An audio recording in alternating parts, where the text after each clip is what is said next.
Oi, gente, vamos conversar um pouquinho sobre o meio do processo. Eu estou vivendo o meio de um processo. Comecei no dia 1º de janeiro de 2025, um tempo de estudo, devocional, propósito, jejum de 100 dias. Né? Então, esse tempo vai acabar em abril. Então, eu estou no meio do processo. Eu estou agora completando quase 50 dias. Quando nós estamos no meio do processo, para mim, é uma fase crítica, sabe? Quando você arranca numa corrida, quando você arranca com um projeto, quando você começa a fazer algo, você começa com todo o gás, com toda a energia, tudo está cooperando, tudo está acontecendo. Mas quando você chega no meio, você já está cansado, você ainda não enxerga o fim, você não enxerga mais o começo, você já está super envolvido com aquilo, mas você não consegue enxergar ainda o fruto daquilo e você já sente o cansaço, você já sente o desgaste do processo, que é natural do processo. Então eu estou vivendo exatamente este momento agora. E eu acordei assim hoje convicta do meu esgotamento, sabe? E de como eu precisava encontrar no Senhor. Porque quando a gente está cansado e desgastado, a gente sente, parece que vai saindo escamas da nossa vida, tanto emocional quanto espiritual e física, né? Mas nós precisamos entender, e é isso que eu queria conversar com vocês, nós precisamos entender que quem devolve essas camadas de proteção, de fé, de alegria, de força, enfim, tudo que a gente precisa é Deus, é em Deus. Não tem um outro lugar que nós podemos encontrar, repor tudo isso que nós vamos perdendo ao longo do dia, sabe? Ao longo da nossa vida. E aí eu estava tomando banho e Deus me trouxe à memória uma palavra que realmente aquilo ali foi como uma flecha no meu coração.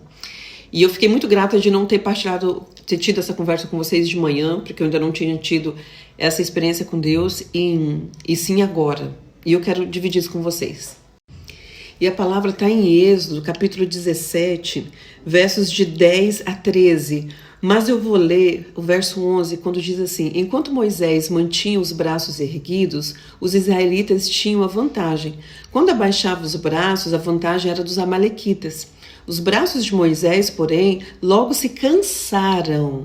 Então Arão e Hur encontraram uma pedra para Moisés se sentar, e um de cada lado mantiveram as mãos dele erguidas. Assim as mãos permaneceram firmes até o pôr do sol. Como resultado, Josué aniquilou o exército de Amaleque na batalha.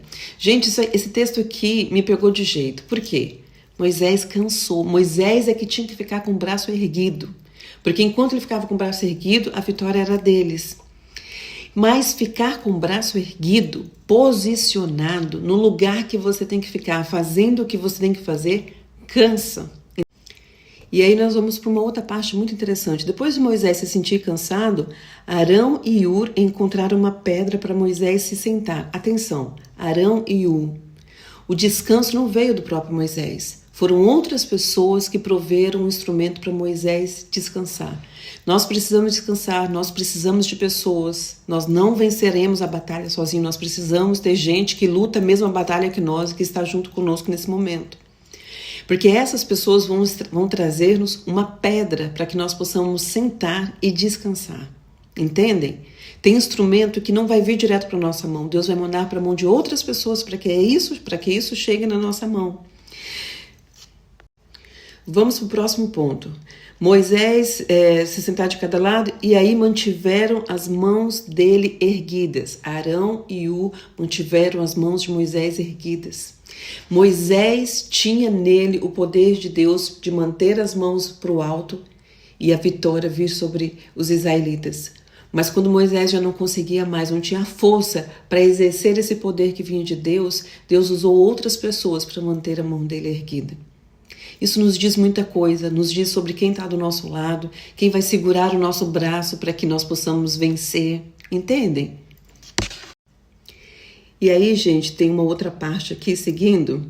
Assim as mãos permaneceram firmes até o pôr do sol. Até o pôr do sol. Como resultado, Josué aniquilou o exército de Amaleque. Quanta pessoa envolvida no mesmo objetivo. Tinha um com os braços levantados e quando ele ficava com os braços levantados, a guerra acontecia a favor dele, mas não era ele que estava na guerra, ele só tinha que ficar com o braço levantado e quando ele se sentisse cansado, ele precisava sentar. Outras pessoas precisavam segurar o braço dele e tinha um Josué lá lutando a batalha. O processo não é feito sozinho. Às vezes nós nos cansamos e nos esgotamos porque nós queremos fazer sozinho o que não se pode fazer sozinho. Talvez Deus tenha te chamado neste momento para você ser um Moisés, ou então ser um Arão, Ur, ou então Josué. Então eu não sei em que posição você está. Mas quando eu estava tomando banho, Deus me disse, você está em uma dessas posições. E Ele me mostrou claramente em que posição eu estava. E Deus me disse, o seu problema muitas vezes, e você já desistiu de muitas coisas, você não conseguiu concluir muitas coisas porque você não entendeu que você precisava de pessoas, que você precisava das pessoas certas, que você precisava entender que você era uma das pessoas do processo, você não era a pessoa do processo, entende? Isso fere o nosso orgulho e a nossa vaidade muitas vezes porque nós achamos que nós somos o Moisés que está com o braço levantado, nós somos o Arão e o Ur que vamos segurar o nosso próprio braço e nós somos o Josué que está à frente de uma batalha. Nós nos colocamos em todos os lugares da batalha, sendo que Deus nos chamou para um lugar dessa batalha, porque é cada um fazendo a sua parte que nós venceremos, entende? Eu sabia que hoje Deus ia me pegar de jeito, por isso que de manhã, antes da devocional, eu disse para vocês que eu queria voltar aqui para a gente conversar a respeito. E quando eu terminei de fazer aquela oração, aquele momento, eu disse, Deus, fala comigo, conversa comigo sobre isso, eu preciso ser ministrada. E Deus pega a gente em qualquer lugar, até tomando banho. Eu saí renovada, eu saí entendendo quem eu sou no processo, o que eu estou fazendo, o que eu tenho que fazer. E eu saí entendendo que eu preciso orar e pedir para Deus me revelar quem são as pessoas que estão comigo, porque não são todas as pessoas, né? São pessoas pontuais. Essas pessoas aqui que nós lemos teve nome, lugar, posição. Tem gente certa para lutar a nossa batalha junto conosco. Nós não precisamos fazer isso sozinho. E eu quero deixar essa palavra para você hoje. Não desanime. Se você está no meio do processo, assim como eu estou, não desanime. Entenda quem é você no processo e saiba que tem mais gente com você nisso.